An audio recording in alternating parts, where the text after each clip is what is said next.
Hi everybody, for those of you who don't know me, my name is Traci Chen and I run a law firm based in Australia called Mason Chen Law Group. We currently have agents and migration lawyers who work all across Australia and we specialise in a number of different visas. I'll leave the link to our website below so you can check it out. And if you don't want to miss any Australian migration changes, don't forget to hit the like and subscribe button. You can also subscribe on our website to our mailing list where we actually send out emails a few times a week on all the changes. Today we're going to talk about the skilled migration program in Tasmania.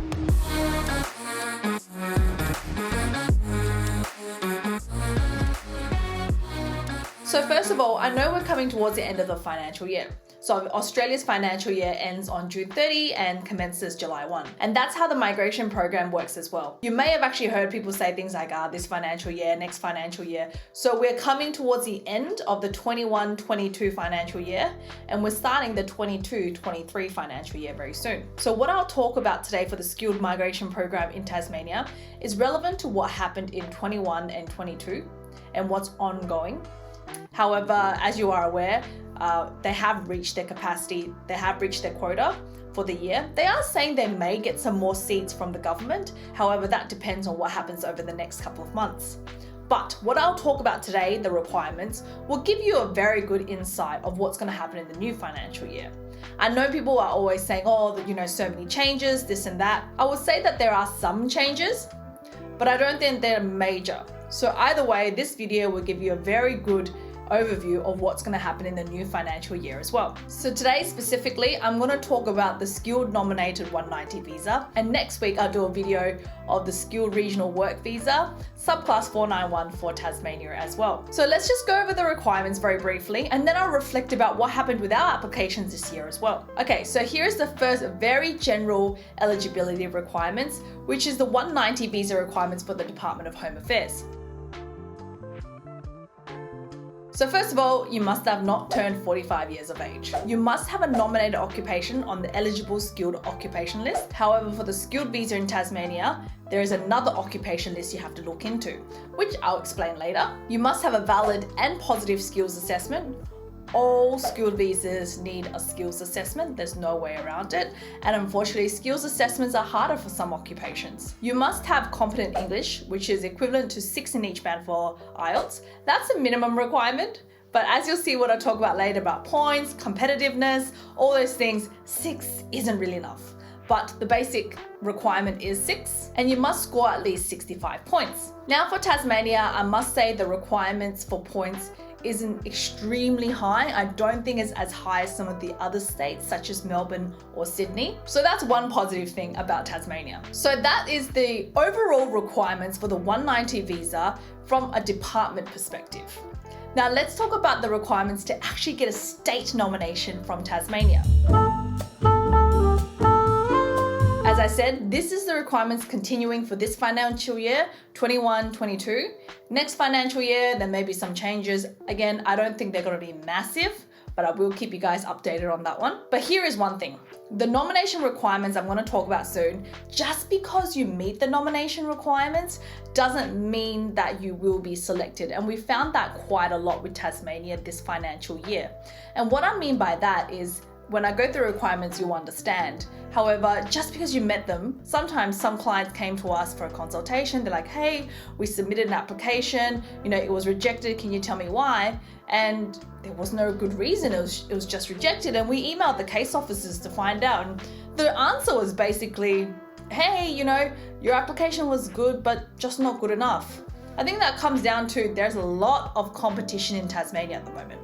I think a few years ago, a lot of people heard that, hey, Tasmania's giving out 190s, Tasmania's giving out 491s, it's quite easy, come on over.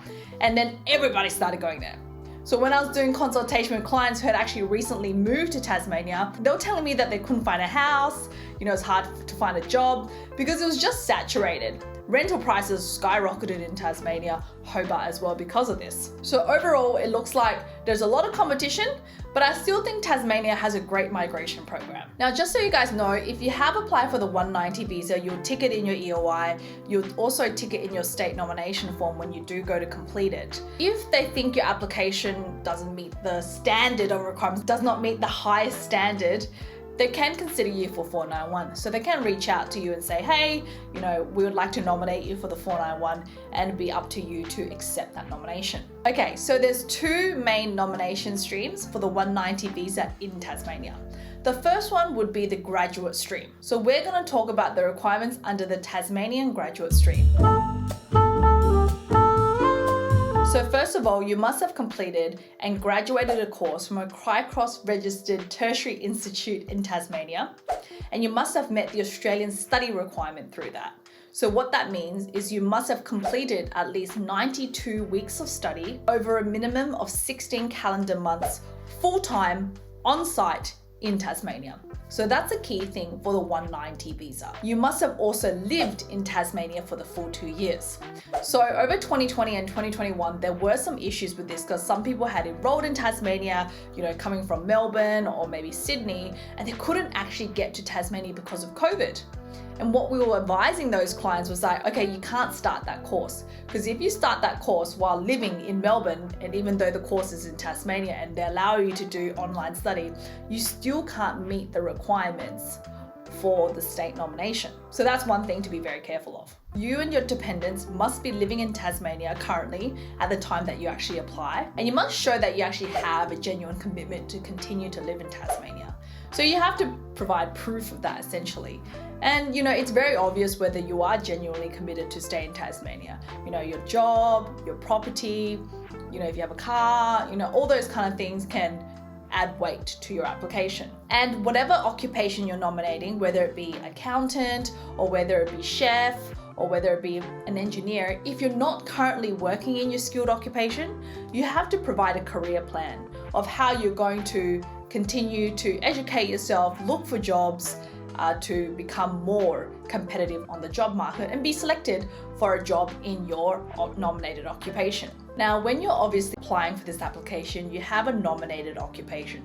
So your nominated occupation might be mechanical engineer, your nominated occupation might be accountant. When you're actually applying, the study that you have undertaken, the 2 years, doesn't have to relate to what you're actually applying for. So you may already completed a Bachelor of Accounting in another state, then you move to Tasmania and you do a Masters of Social Work. I'm just saying whatever. You can apply as an accountant, but you can use the study that you've done as a Master of Social Work to meet the study requirement in Tasmania. But in saying that, I definitely get some advice on which occupation to actually use, especially if it's very easy for you to get a skills assessment in the occupation that you studied in Tasmania. Now, the requirements I've just mentioned are for people who finished their last course of study after the 30th of June 2021. There's actually a different set of rules for people who have finished their studies before 30th of June 2021. However, I feel like that cohort of people is a while ago now, and I think that those people may have already lodged an application in Tasmania, so I won't go through that today. But it gets a little bit more tricky here, so these are two things you need to remember.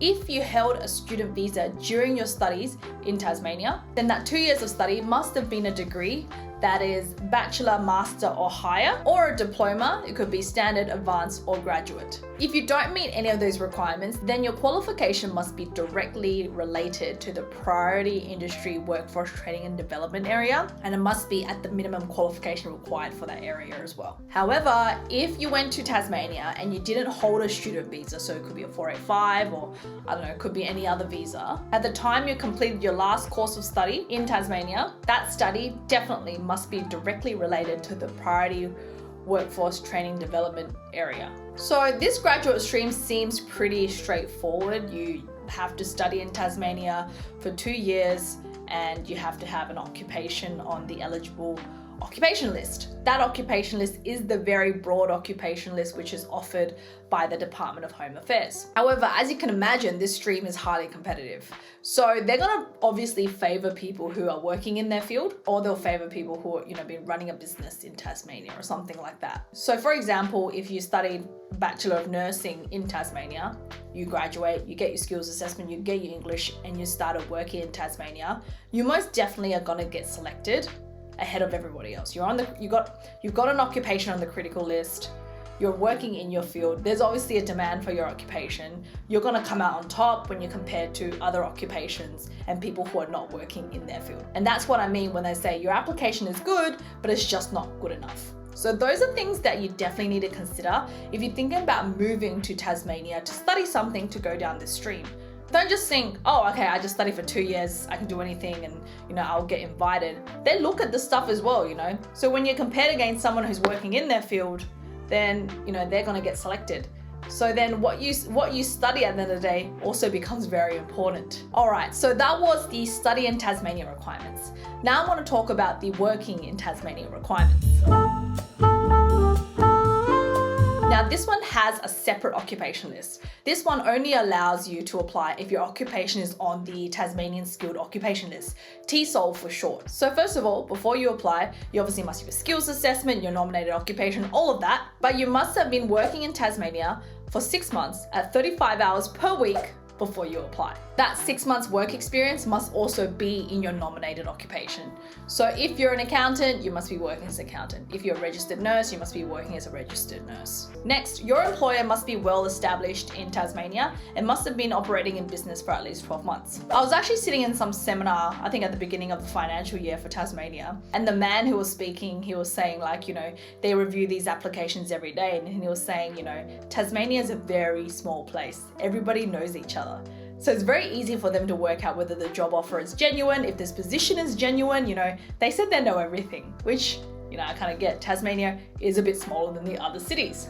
However, New South Wales said that too. New South Wales Regional, the RDA was saying, New South Wales is a very small place, we know everything that's going on, we know what's genuine, what's not. So one thing to be very careful of. You must have an ongoing employment contract with that employer for at least 12 months, and you must be paid at the market salary rate. So that's the very general requirements for the skilled nominated visa in Tasmania. As I mentioned at the start of the video, they are closing up now. They have reached their quota.